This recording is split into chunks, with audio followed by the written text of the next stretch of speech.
John, good to see you today. Just want to go over a few more points that we discussed during today's session.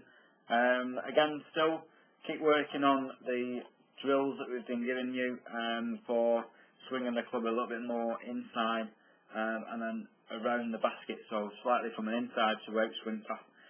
Releasing the club at the right time, including the rotation of your forearms there. So today as well, we just had a quick look at your swing plane as well.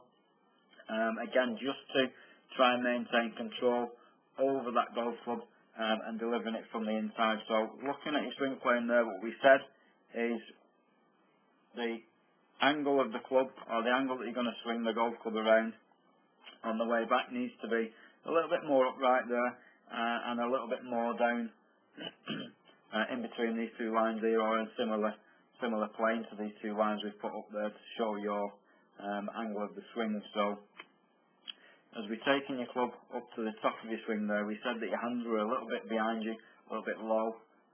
So in theory, we're looking for your hands to be a little bit higher up there above your right shoulder. Also, what that will create is your left arm on a similar angle to the top line here. Again, because you're a little bit flat and a little bit behind when you was coming down into the golf ball, what we suggested there was trying to get a nice loop. In previous drills, we was trying to get a little bit higher up in the swing and then have a loop or a drop inside on the downswing to get your club back into play. Because you're a little bit behind with the top of your backswing there in your hands, then when you come down and drop the club inside, you can get a little bit too close. As a result of that, you're just releasing the club a little bit too soon. Looking at this position here, you're getting the club a little bit in front of your hands, and then as we're delivering that club into the golf ball, there it just gets a little bit square, sometimes outside of the golf ball, and then you're working quite hard there with your wrist, flicking your wrist over, trying to save it.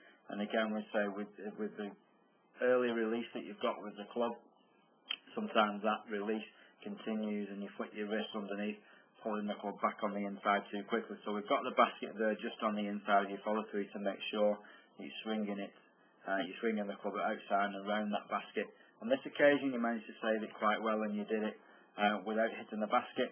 Previous swings later on, you did manage to get the club outside of the line, put your wrist slightly into that basket, so you're just pulling the club slightly on the inside.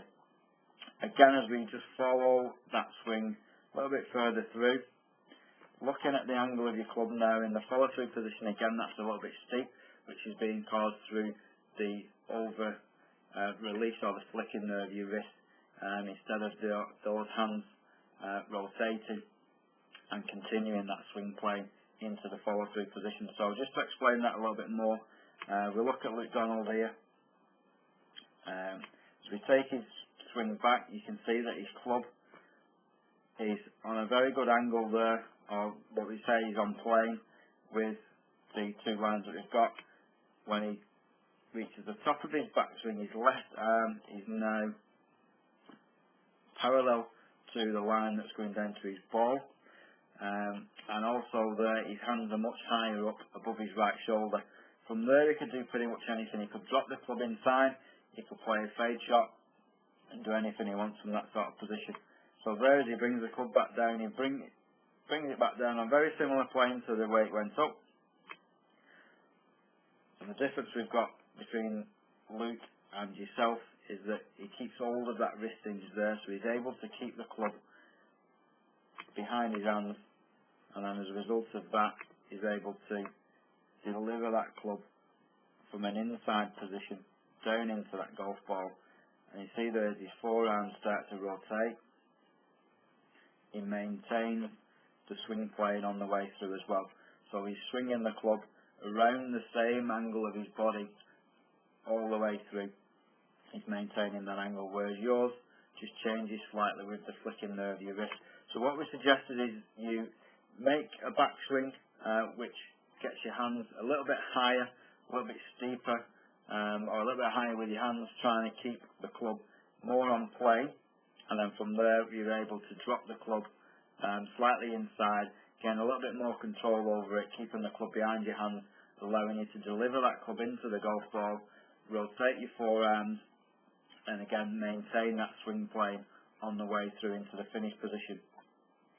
And so you've got the drills to work on there, swinging around the basket. We also popped another basket just on the inside here of the swing there. Again, just to encourage that club coming from the inside. So you're swinging now inside of. Let's just change the colour. So you're now trying to swing the club inside the basket into the golf ball, and then continuing that swing path around the outside of the other basket, combining the rotation of your forearms, which will certainly get the ball drawing over to the left hand side. Again, a little bit later on we can kind of neutralise that swing path. Once we've trained your body to make that move, we can neutralise that swing path, get you to hit the ball a lot straighter.